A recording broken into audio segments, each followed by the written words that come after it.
If you are still waiting for that magic moment in your life to change, it's not because your time hasn't arrived yet. It's because you haven't.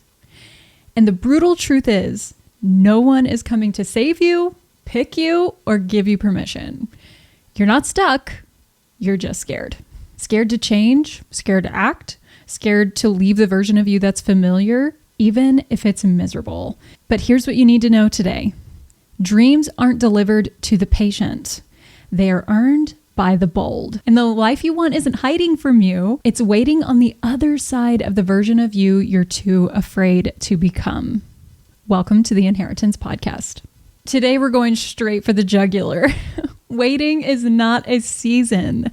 And I have been fed that lie many times before. I've heard many of my friends use that term, I'm in a waiting season term. It never really sat right with me for a multitude of reasons. And one of those is my own personal life experience. My personal opinion about that phrase after living through my own seasonal changes or waiting seasons or whatever people like to call them nowadays is that waiting is not a season. It's a stall.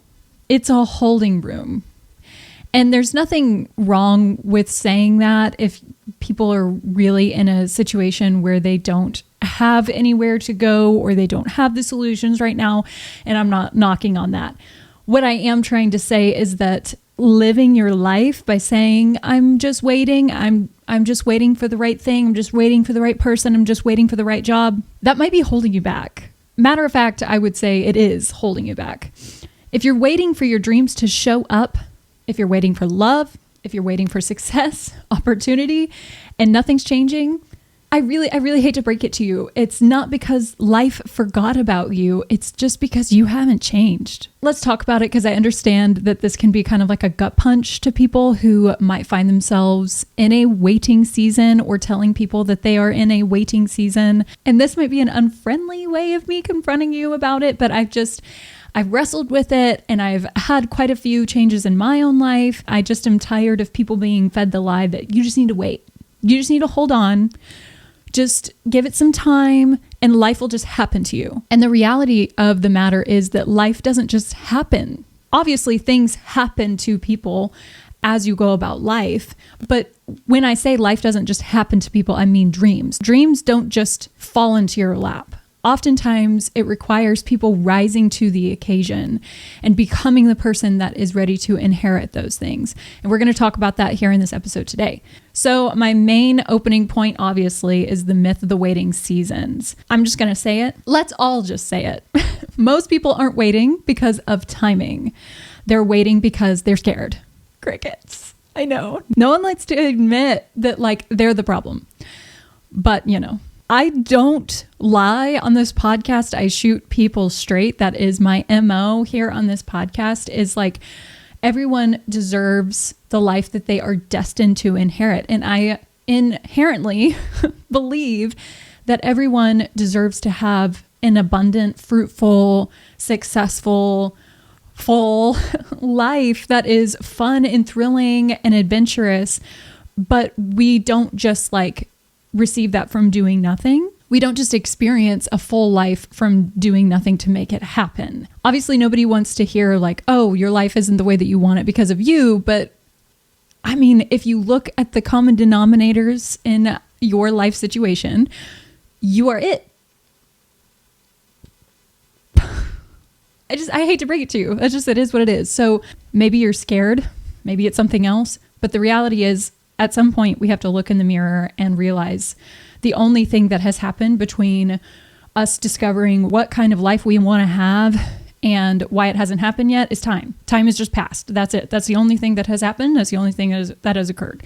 And the only way to change where you are and make where you want to be happen is you. You have to make a decision. We've given fear a more acceptable name. Patience.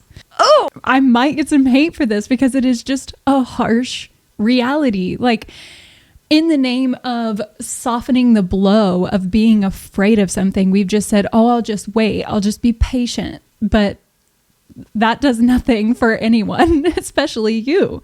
What is it really? Fear of failure, fear of judgment, fear of rejection, So instead of putting yourself out there, you just say, I'll be patient and wait for life to happen to me. But at the heart of the whole issue is that there's just a lot of fear there. And I've been there. Trust me. I understand exactly what people mean when they say like, oh, I'll just be patient. I'll just wait for the right opportunity. I get that on the other side of that, if you actually want to change, you have to be willing to accept the consequences of failure, of rejection, of looking stupid. And trust me, of all people here on this podcast, here on this YouTube channel, with goodness knows how many people who actually watch it and care about it, or goodness knows how many people might be talking about me behind my back in regards to it. Like, I get it.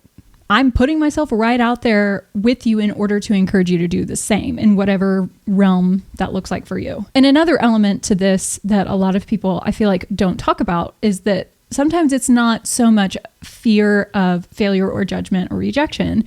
There's like this little like voice in our head that makes us believe that we need permission to start. This thing that like a lot of humanity struggles with in order to need to have the applause and approval of our peers somehow gives us like the thumbs up of like, you're good to go.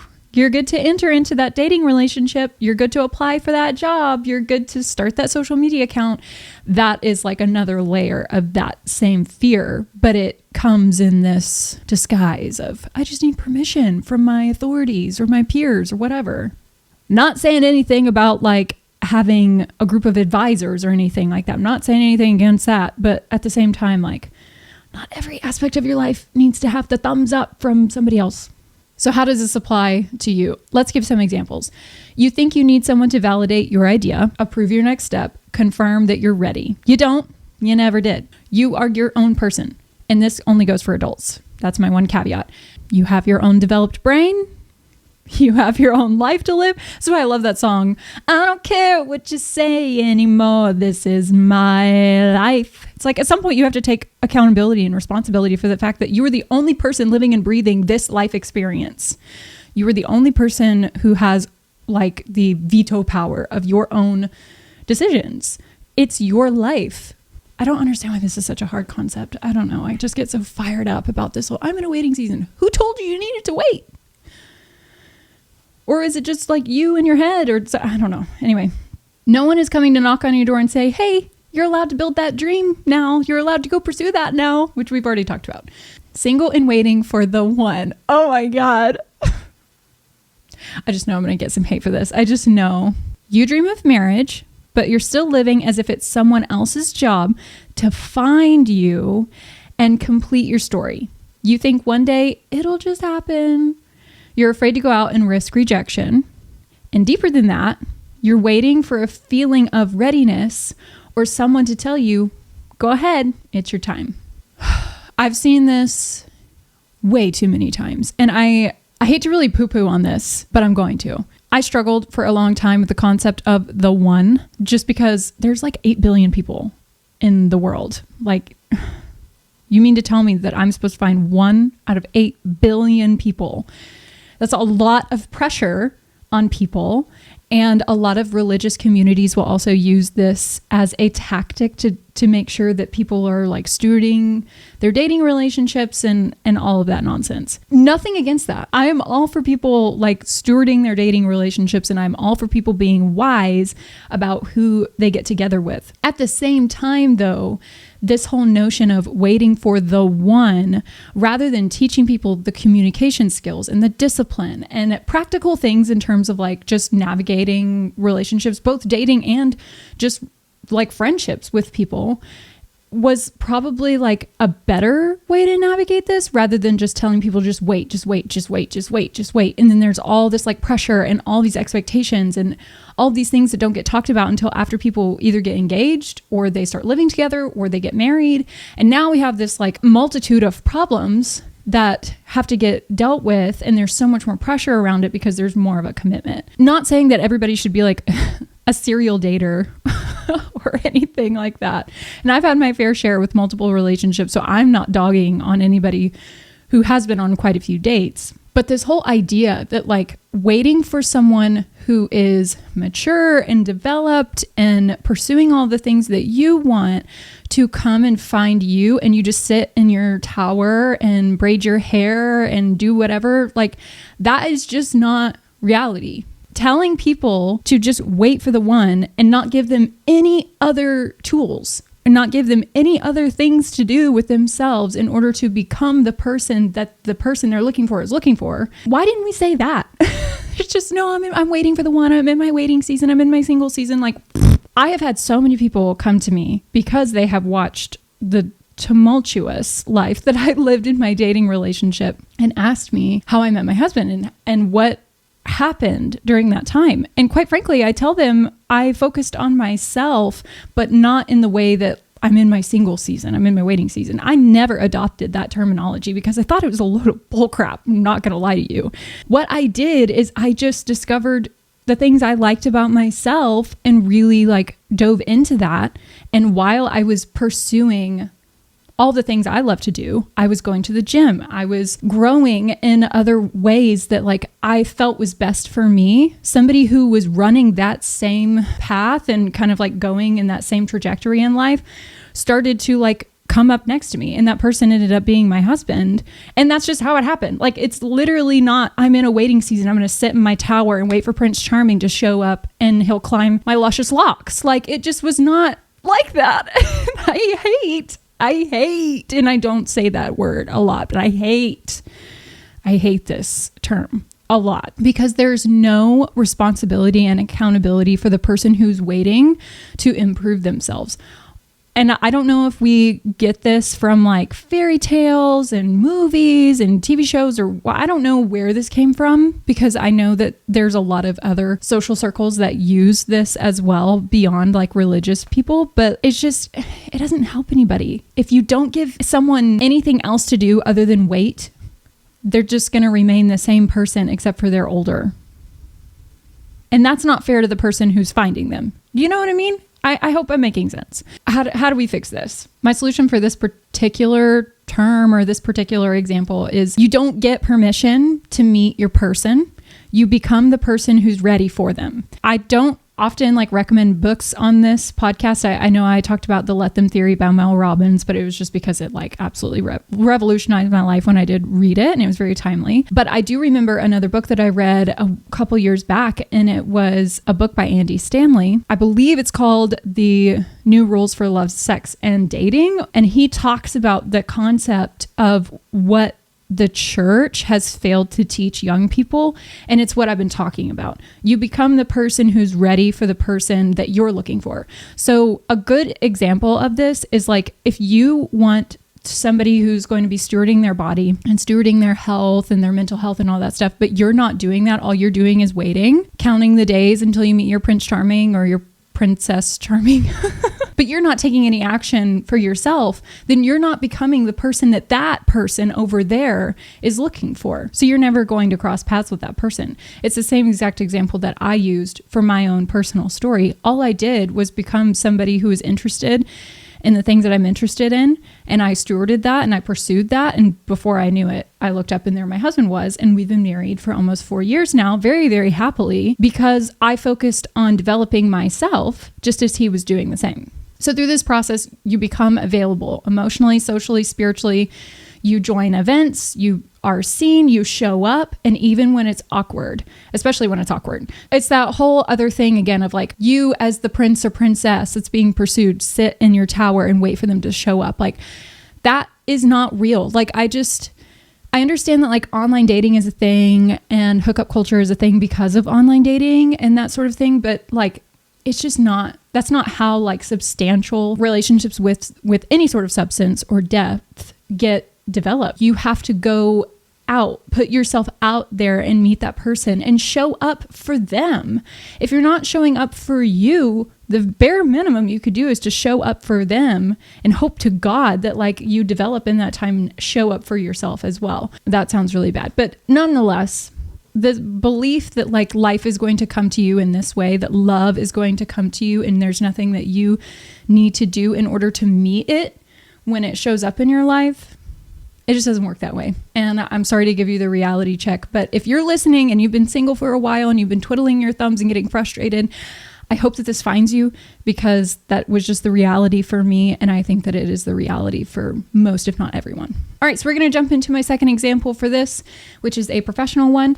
And it is, you want to build something, a brand, a business, a YouTube channel, a podcast, whatever, but you're still over researching, you're tweaking, you're asking for opinions. By this, you think that you need a certificate, a coach, or someone to greenlight your dream. You're waiting for someone to say you're good enough. I've done this myself. Like I said, all of the things that I talk about in my podcast are things that I've personally dealt with. And so it's not like I'm just going to sit here and on everybody's approach to life and not clock the fact that like I also did these things and I also was lied to and I was deceived or what have you. I made these mistakes because I cared more about what my peers thought. I was afraid of authorities. I cared about making sure that I didn't overstep or offend anyone or whatever. I was always thinking of like, what do other people think? And not what is the dream that's in my heart. Obviously, it's in my brain, it's in my heart, it's in my DNA. Why do I care so much about like making sure that everyone is okay with it if there's something within me that desires to bring this forth? If you continue to do this, if you continue to make sure that all your T's are crossed and your I's are dotted and everything is perfect and nobody's going to be upset, I hate to break it to you, but you're just never going to start. There's always going to be somebody when you actually do start that's not going to be happy. I was just watching a YouTube video this morning that was talking about how people hate as a sport online. It's just, I don't know why. It's like a part of our culture. It's a part of the online community specifically. And it doesn't matter what you are. If it's a personal brand or if it's a professional brand or whatever, you are always going to have somebody who does not approve. And so if your goal is to make sure that everybody in your circle or outside of your circle is okay with it, you're never going to start. The solution is to give yourself that permission right now, point blank period. You are the gatekeeper. You don't need to be famous to make an impact. You don't need to be perfect to be powerful. You only need to decide. So that just means that success, if this is a professional thing for you, success is on the other side of that decision. And the only person who can make that decision for you and it actually have any impact whatsoever is you. If you want to write a song, if you want to start a channel, if you want to launch a clothing line, if you want to invent something, you're the only person who has the power to like actually make that happen. And on the other side of that decision is where the breakthrough is. It's not someone else as like a third party being like, you can do this and I'm going to make it happen for you. I'm not saying that like connections don't also lead to success, but life, especially in a professional setting, sometimes in a personal setting, like I think some therapists kind of do this, but nobody in a professional setting is going to take you by the hand and lead you down the path to success. They're not going to do it for you. People have their own lives to live. People have their own dreams to make come to fruition. Like nobody has the time to like also take care of you.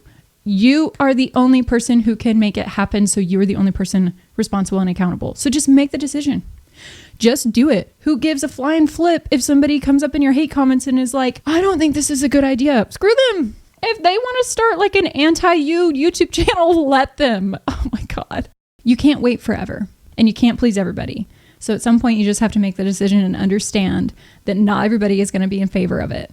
And I've talked at length on this podcast about how some life decisions that I have made and my family has made has led to backlash, but it is just part of the process. It is a rite of passage. You're going to be hard pressed to find somebody, even if it is your friend, who agrees with you on every single thing that you do, because you're not perfect and they're not perfect. And that's all I got to say on the matter. So we're going to move on to my second point, which is talking about how the law of attraction is real and how some people who reject it only misunderstand it. I'm going to debunk the Instagram version of manifestation and the law of attraction. I don't know what has taken the internet by storm with this whole just the force manifest. That's not real. Happy for you. Go ahead and do that. But it's not magic. It's just movement. That's it. It's backed by neuroscience, specifically your reticular activating system, which is a system that filters what you notice based on what you believe and what you expect. So you don't manifest what you want. You manifest what you're ready for and what you're actively aligning yourself with. If I were to elaborate further, it would be if you believe that you are destined to have a successful brand and you start to pursue it, it's just a matter of time as you rise to the occasion that becomes true. It all centers around what you believe about yourself and what you believe about life and what you believe about the outcomes of what you do. And some Christians, they're going to come for me in this. A lot of this actually can be backed by scripture. Henry Ford even quoted this, but it's in Proverbs 23, verse 7. And it reads, "For as a man thinks in his heart, so is he." Honestly, I would say it is the backbone of what manifestation is. It's not the force. It's not magic. It's just what you think in your heart about yourself is what you are and who you will be. So if you are having issues with your life not turning out the way that you want, or not becoming what you want it to become, or giving you the results that you want, it's likely due to what you believe about yourself and what you believe about your life. I would venture to say that, like most people that I've talked to who are disappointed in the way that their life has led or where they are right now, as I talk to them, I start to figure out like, oh, we have a belief problem. We have an identity issue.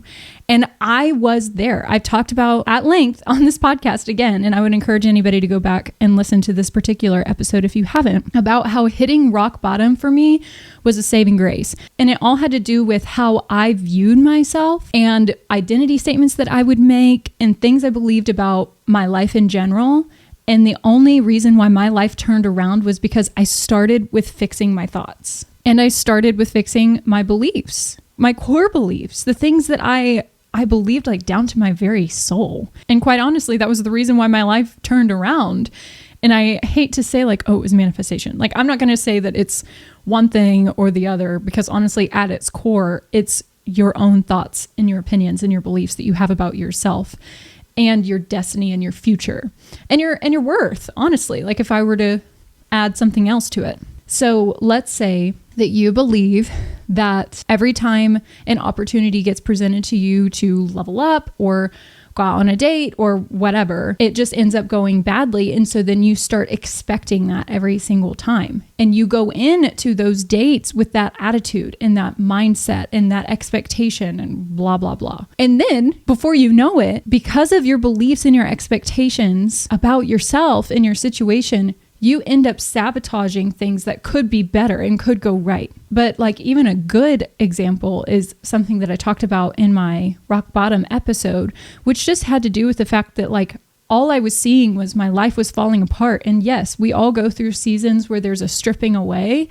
And there are times where that is very difficult and there is grief involved in that. And I'm not saying that life, when you only expect good, life is only good. It has nothing to do with expecting only good. It has to do with the fact of what you believe about yourself and that you can grow past the bad, that you can rise to the occasion because life is only ever trying to develop you for the better. And that was how I had to fix my mentality about my situation so that I could actually come out of rock bottom. And that was how I was able to overcome in that regard. You can expect bad and get bad, and then you can expect good and growth and overcoming and get that. It just all comes down to what you believe and think in your heart and your mind is what is going to happen, because it's like a self-fulfilling prophecy. Because it's what you are creating in your situations. The more that you believe it and the more that you attach yourself to it, that's what happens. Now, I'm not saying that blessings and surprises and all that stuff doesn't happen. It definitely does. But it all comes down to your decisions and your personal results and your professional results come out of here, your heart. And if you don't fix that, then everything that is within the realm of your control is going to play out the way that you believe that it will. And that is manifestation in and of itself, which is honestly just how do you see and view yourself and what do you believe about your self-worth. And the same goes for law of attraction. Law of attraction is simply just the person that you are becoming will attract those types of people. And there's nothing crazy about that either. There's nothing like super mega spiritual about that. It is the types of people that you surround yourself with mirror the standards that you hold for yourself. That's it. And so if you want to fix that, let's say that you're surrounding yourself with people who are only bringing you down, then you need to take a look at yourself. You need to look in the mirror and ask yourself, what kind of standards am I setting for myself that I tolerate these people? And just like I said in my rock bottom episode, I talk about this. I talk about this at length on my podcast because it's something that I was not afraid of looking at and evaluating at a very serious level. If you want to grow and you want to develop and you want to level up, then you need to raise your standards and understand that allowing people who are only settling in life and people who don't want to grow are only going to drag you down. So you have to set your standards first. You have to draw a line in the sand, and then you have to be very particular about what you allow in your mind as far as what you believe about your life and what you believe about your goals and what you believe about yourself. And that will affect who it is that you find yourself being friends with. A prime example of this is with my marketing company. I just started my company back in February, and I'm already full-time with 6 clients, and it's only May. So just to say that is a huge win, and I'm super excited about that. I remember I called my mom and I told her, this massive win. And I just said, all my clients are these really amazing, driven women who are all wanting to be industry leaders. All my clients are in different niches of business in different industries. And they all have these great communication skills, and they all have these amazing personalities, very deep individuals who are very compassionate towards others and all these other things. And I called her and I just was like, I just feel so blessed that these are the people that are running in my circle. How is it that I just blinked and all my clients are just these amazing individuals who believe in empowering others and, doing all this stuff? And I remember my mom said something that I will never forget. And she said, it's almost as if that is who you are. And I remember I just fell silent, and I honestly got very emotional about it because I realized in that moment that the only thing that changed for me between February and now is that I set the standard for myself. I changed what I thought about myself. I changed what I thought about my future. I changed what I thought about what I deserve out of life and who I am and the things that make me worthy and all of that stuff. It was a wake-up call to realize that that is the essence of the law of attraction. It's just, I know my value and I know my worth, and there is a very hard line in the sand of what I will tolerate out of friends and what I will not tolerate, because it's what I will tolerate with myself and what I will not tolerate. I won't tolerate myself talking about myself how I did for so long. I won't do it because I know I deserve better. And out of that, I treat others the same. I treat you the same. That's why we have this podcast, because I believe better for you, and I want you to step into that. And out of doing that, I changed the way that I found friends because it attracted those same individuals. And in essence, the circle that I found myself running in has been full of value, full of compassion, full of just joy and all the things that I value in myself and I want to elevate more. But the same goes for those women. I want the same for them. It's a really profound concept that honestly is really simple at its core. So how do we have a solution? If you find yourself in this place where you only have friends that are dragging you down, but you want more for yourself, if you believe bad things about yourself and your self-worth, and you find yourself sabotaging these opportunities, whether it's personal or professional, how do we find a solution? What is it that we can do better? And honestly, it just comes from your expectations and your beliefs. If you want to attract more opportunity, then you need to expect it. And it all comes down to, do you believe you're even worth that? And a lot of my other episodes talk about this. So if this is the first time that you're listening to the Inheritance podcast, I would highly encourage you to go and listen to others that talk more in depth about your self-worth and your core beliefs about yourself to really give you some better, smaller stepping stones on how to accomplish this. But in essence, you need to train your mind to see yourself as someone who moves and someone who deserves to have that opportunity meet them when you move. So take action and your brain will catch up. We find ourselves overthinking every opportunity in terms of okay, if I move, then I'm going to go here and then I'm going to say this and then this is going to happen. And I kid you not, like I said, I started a business in February. I have 6 clients now and it's only May. I have no idea what I'm doing. No clue. And every time I go in to meet with a new client, or every time, I have a new problem that presents itself to me, I kind of am flying by the seat of my pants, and I understand that I'm not always going to be this way. I am very much in the learning stage of my company, but I didn't wait to have the knowledge, and I didn't wait to have the tools, and I didn't wait to have anything else. I knew that everything I needed, I already had. And I walked into those rooms as if I knew what I was doing. And the words met me there. The conversations met me there. The people met me there. The opportunities were all there. And I didn't wait for the right thing to happen. I went and chased it down.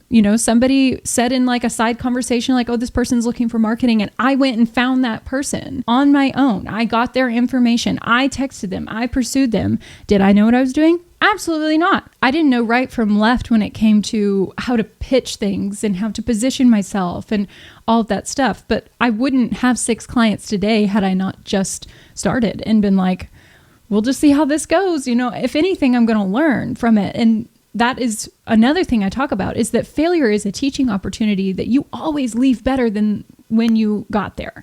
There's nothing to be scared of in terms of failure, because if anything, if you do fail, you learn something.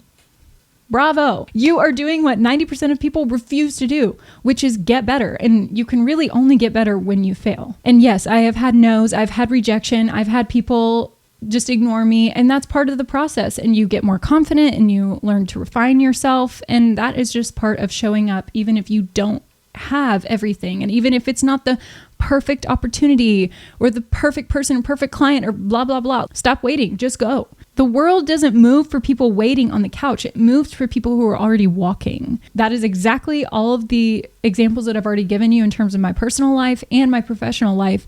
I was already taking action. I was already moving, and the opportunities and the connections and the people met me while I was already moving. And quite frankly, I have 6 clients and I am up to my ears in things, and they only fell into my lap, not really, because I was showing initiative. So we're going to move on to my next point, which is your life will stay the same until you don't. I really don't know if there's anything else I need to say on the matter, but my notes say I do, so let's continue. People say, if it's meant to be, it will be. Oh my God, I'm just going to vomit in my mouth right now. That's not fate, that's a cop-out, okay? I know that I'm saying a lot of things that are controversial, but I just don't understand how this is a hot take. I really don't. Nothing meant to be happens without you showing up to meet it. I swear, I could have been in a different marriage if I wanted to be. The only reason why I married the person that I married is because I chose it. Like I said, I think I'm just saying a bunch of hot takes and I'm going to piss someone off, and I just fully expect it. But this whole, if it's meant to be, it will be. It's no, you either make it work and rise to the occasion, or you don't. Life doesn't just magically change for you because you think happy thoughts. Necessity is the mother of invention. And so it's if you want something to work out and you put yourself in a position where you have to make that decision, you will invent a solution, whatever that looks like, whether it's self-betterment, you go to counseling to work on your marriage, you go to therapy to work on yourself, you start the business, whatever. It's not, if it's meant to be, it will be. Who's making it work out for you if it's not you?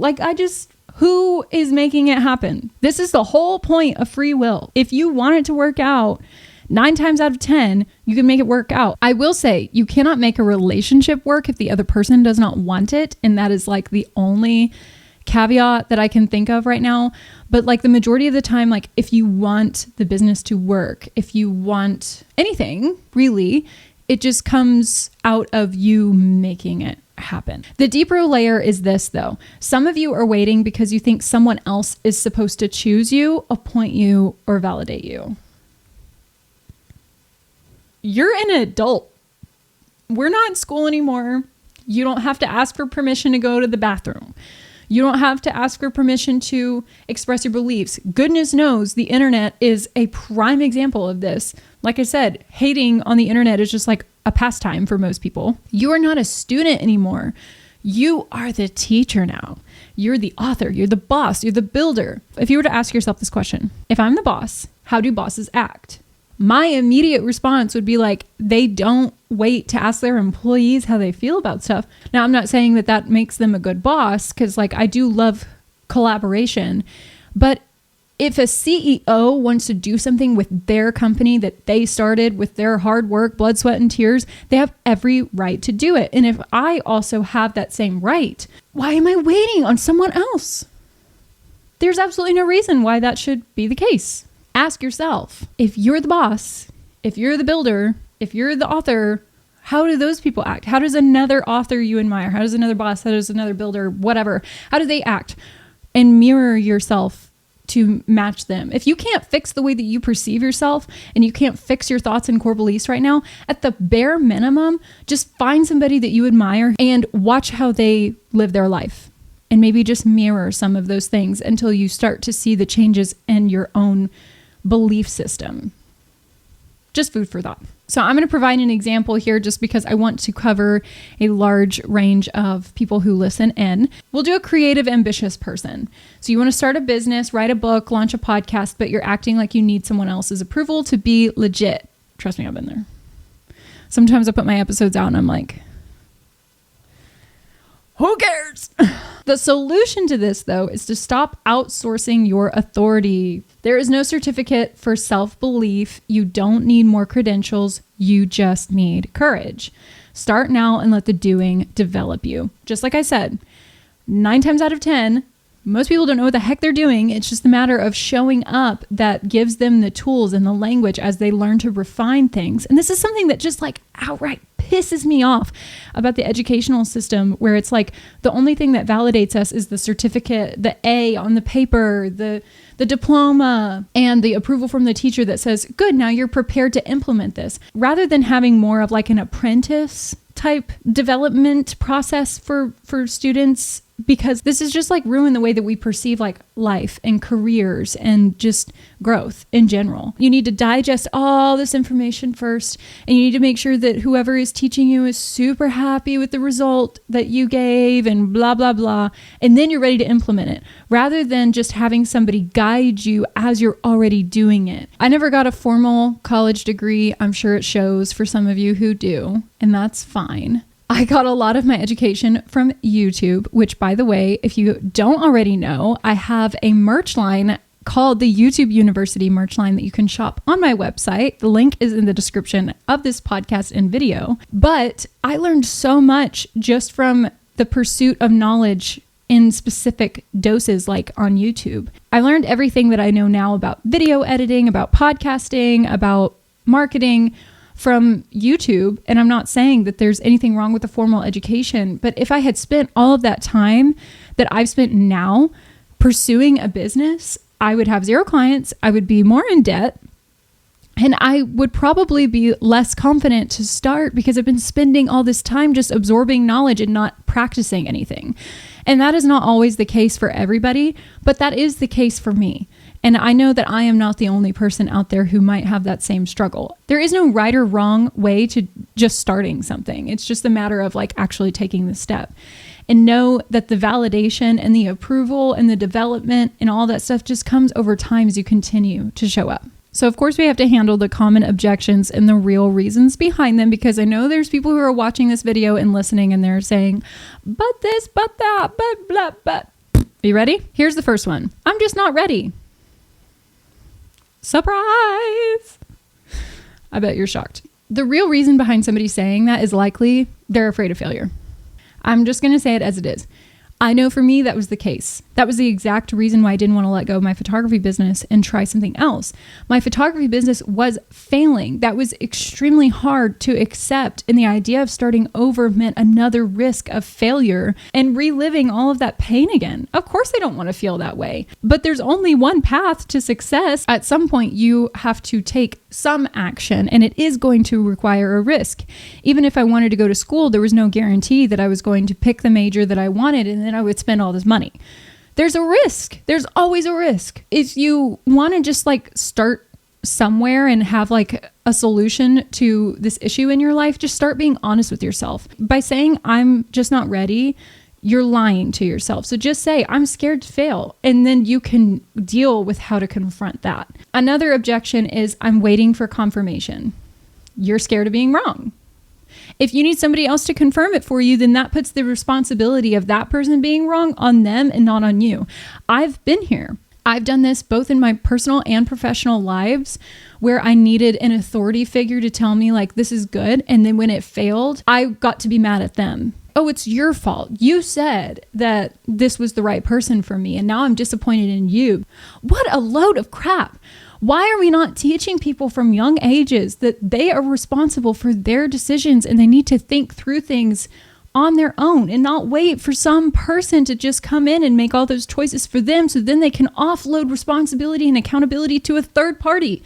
That does absolutely nothing for the betterment of society. But yet here we are. If you want something and it ends up being wrong, so be it. You were wrong. As long as it doesn't mean like legal action is going to be taken against you, which this podcast is not for anybody who's wanting to commit a crime.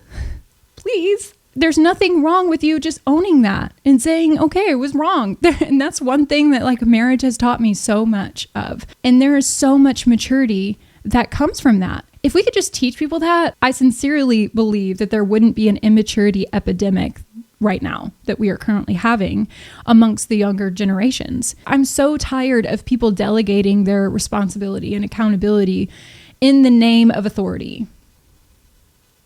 There, I said it. So if you're going to be wrong, just be wrong. If you're going to make a decision and you're not certain about it and you need somebody else's opinion about it, be ready to be wrong because of your own choices. Another reason is I'm being patient. And the reality of that objection is that you're just avoiding discomfort. Oh, I'm being patient for the right job, or I'm being patient for the right person, or I'm blah, blah, blah. If you're not actively becoming the person that requires that job or that person or that opportunity, then that means that you are choosing comfort. Because if you want to rise to the occasion of a certain job, you often need to grow. If you want to rise to the occasion of a certain person, you might need to grow, whether that is education, skill, going to the gym, personal development, mental health, whatever. It's going to require some aspect of effort from you. Quite frankly, it's way more comfortable to just like stay the same, but like that doesn't guarantee that you're just going to like magically get that job or magically meet that person. Now, the reality is like you just want to be comfortable, and that's not being patient. It's not the same at all. I'm sorry, I'm just going to like tell you how it is, but when have I ever not? The final one that I will talk about right now is the I'm waiting for the right time one, which just honestly can be interpreted as you're scared to give yourself permission. There's lots of quotes and books written about this concept, like waiting for the perfect moment, waiting for the right time. And honestly, it's always, if you wait for the right time will never come, because it's not about waiting and it's not about the perfect opportunity, because I don't believe there is one. I believe you make it the right time. And there's a lot of people that I listen to who are very successful who talk about the idea of being prepared for the right time. And the only difference between those who meet the right time when it presents itself and those who don't are those who practiced the entire time until the right time came. They were just implementing all of the changes and all of the growth and all of the things. And then the door opened and there it was. And there's nothing different between you and I and them, other than the fact that that person over there that had the right time fall into their lap, quote unquote, is that they never stopped pursuing it. And they never believed that there was going to be a right time. They just always were implementing whatever it was that they needed to implement in order for the opportunity to meet them when they were ready. The thing is, when you say, I'm just waiting for the right time, at the core of it, you're just not giving yourself permission to start for whatever reason. And until you do that and understand that it's not going to look pretty the first time or second time or third time, it's not going to be perfect. It's not going to be refined. You're not going to make billions of dollars because you don't go from 0 to 100. Life is not like that. A lot of it is small steps and refining, and you get better with practice. You have to understand that none of that growth is ever going to happen until you start from 0. And I talk about this a lot on my podcast. You are the only person who can say yes to starting. And from there, that's when the actual clock starts ticking. And that's when all of the reps start to actually take place. So stop waiting for someone to pick you. Pick yourself. You are the one with the keys. The door isn't locked. You just haven't tried to open it yet. So I'm going to leave you with some closing thoughts. And the first one is going to be, you are the fire starter. So be one. You don't get the life you want by waiting to be chosen. You choose yourself. You give yourself permission. You take action before you feel ready. That's how you grow. That's how you become, and that's how dreams are built. You were not made to sit in the waiting room of your own life.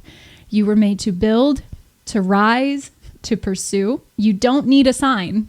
If you did, here's one. You don't need permission. You need movement. Say yes, take the risk, make the change, be your own green light, because dreams don't come to those who wait. They come to those who change. So if you're anything like me and you need a little bit extra other than some like fun little tweetable sayings before you sign off in order to implement this into your life, I'm going to give you some call to actions. As I've talked about many times on this podcast, we discuss journaling as a way to both cope mentally and like digest information and also overcome some of your like really negative thought patterns. I'm going to give you a prompt that you can discuss when you are alone with yourself. And that is, where in my life am I waiting for permission to start?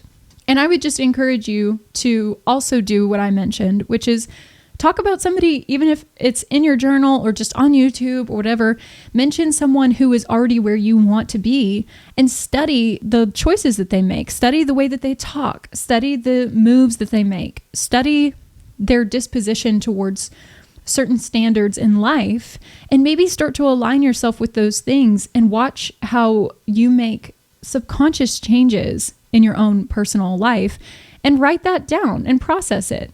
I think that those are really practical ways to make very small changes in your life in order to rise to the occasion. And before you know it, the more that you might find you actually are becoming the person that is ready when that opportunity does present itself. So here's a challenge for you. Take one bold action this week that doesn't require anyone's approval but your own. And it can be something that's small or it can be something big, whether it is you're putting yourself out there to ask somebody out on a date, or you start writing that book that you know you've been needing to write.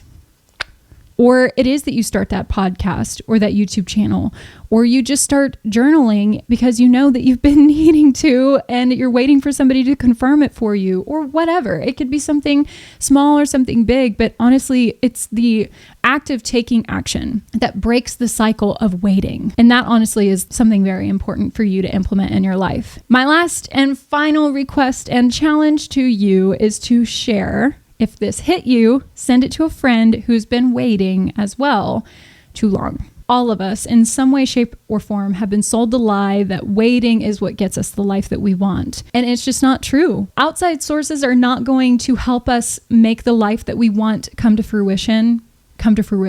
Like I said, nobody's going to knock on your door and grab you by the hand and walk you down the path of success or whatever it is that your dreams look like. You have to make it happen, and it is a lonely road. It is a road that only you can walk. I know that that is not a popular thing. I know that that's not a tweetable saying. I know that people probably don't want to hear it. But if you look at all of these people who are very wealthy and successful, or they have the life that you want in any way, shape, or form, and you say, must be nice, then you might find yourself in this position where you've been sold the lie that all you need to do is wait. Now's the time to change what you believe and take your life back into your own hands and understand you are the pilot and you can choose where you go and when you make the turns and when you don't.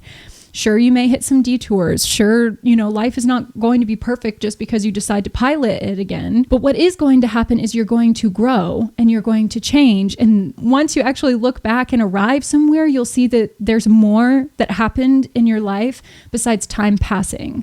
And a lot of people spend their lives waiting and they grow old and there's very little change and development in their lives. And they're the same people that they were when they were 20 and now they're 80.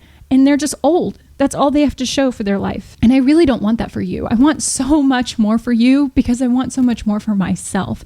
And I know that there is something so great and amazing on the other side of just deciding for myself And if I fail, guess who's really the only person to blame? Me. Guess who really is the only person who's going to get hurt? Me. And that's okay because it's my life. And this is your life too. And the more that you delegate responsibility and accountability, and the more that you offload decision making because you just can't or whatever, the more that you are handing your life over to someone else, and nothing is going to come from that because people have their own lives to live, their own dreams to build. And it's not fun at first to realize that the weight of what your life has become up until this point is really and solely on you. But that's also where your power is.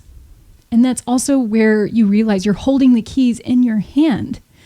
And you can open whatever door you want. And even if it's the wrong one, at least you open one. You got to change the way that you view your life and your decisions and not hinge every little thing as like life or death. It's really just, it's not that serious. Sometimes it's just a step and then you take a step back or a step to the right or to the left. Like it's just move your feet, move your mind, move your heart, and get some sort of momentum going to where you're more familiar with moving than you are staying still. And know that I love you and know that I'm rooting for you. If this resonated with you at all, like I said, share this with a friend who's also in a waiting season or stuck. Please like this video and this podcast and leave me a comment on anything that really resonated with you and something else that you would maybe like me to talk about in the future. Also, if you are not subscribed and following this podcast, if you wouldn't mind hitting that subscribe button and that follow button to let me know that you do appreciate this kind of content because it helps the channel reach other people who might find themselves